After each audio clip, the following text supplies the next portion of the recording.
Second-degree murder, third-degree murder, and second-degree manslaughter what Officer Derek Chauvin, who killed George Floyd, has been charged with.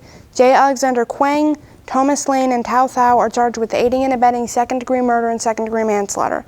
They are police officers who were with Officer Chauvin when he killed George Floyd. Sometimes the police do have accountability for their actions, because Officer Chauvin is being punished for killing George Floyd. The police officer who killed Breonna Taylor is being charged with wanton endangerment, but not with murder or manslaughter. A woman sleeping in her house was murdered, and the person who killed her is being charged with endangering people instead of killing a person. George Floyd and Breonna Taylor are minorities. Minorities aren't being treated as people by police officers. The police officers assume the minorities are a threat instead of determining whether they need help or are the threat. Breonna Taylor, George Floyd, Adam Toledo, and Tamir Rice are all minorities who've been killed by the police. The police officer that killed Adam Toledo hasn't been charged with anything yet and might not be charged with anything. He killed a 13-year-old and might not be charged with anything. Killing a 13-year-old child is completely unacceptable for anyone, especially a police officer who's supposed to protect people. Minorities getting killed by police is too common. The officer who killed George Floyd is a murderer who deserves to be punished.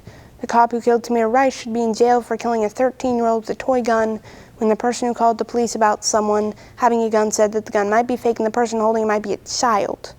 He was fired for lying in his job application, not for killing a child.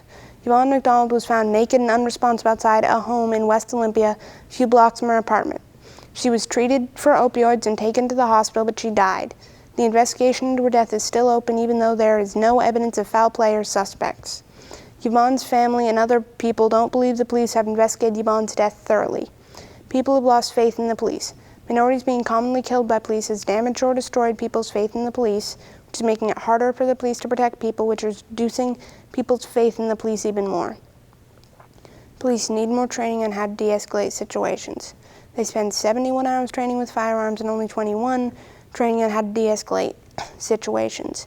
If you spend more time training on how to use your gun than how to de-escalate a situation, you are going to use your gun more than you try to de-escalate a situation.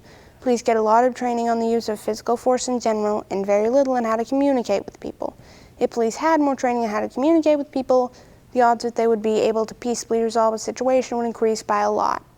In Britain, police officers have to spend at least 2 years training, while in America, they only spend 21 weeks training. That's not even an entire year. England and Wales have less than 5 out of every 10 million people killed by police officers, while America has around 34 out of every 10 million people killed by police officers. The number of Americans killed by police officers is nearly 7 times the number of British and Welsh people killed by police. We should require police officers trained for 2 years in America.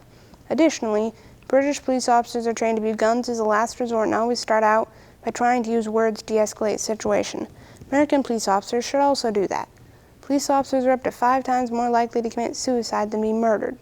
Police officers get very little training on how to handle if they run into a person having a mental crisis or how they should handle it if they are having a mental health crisis.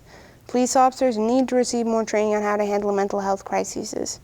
In conclusion, our police system has a lot of problems and needs reform. Reforming our police system will keep the people police protect and police themselves much safer. Police officers aren't completely unaccountable for their actions, and the police system is a good organization, but it needs a lot of reform to become the institution that citizens of the USA deserve to be protected by and police officers deserve to work in.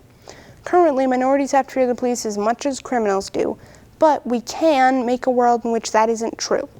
Thank you for listening.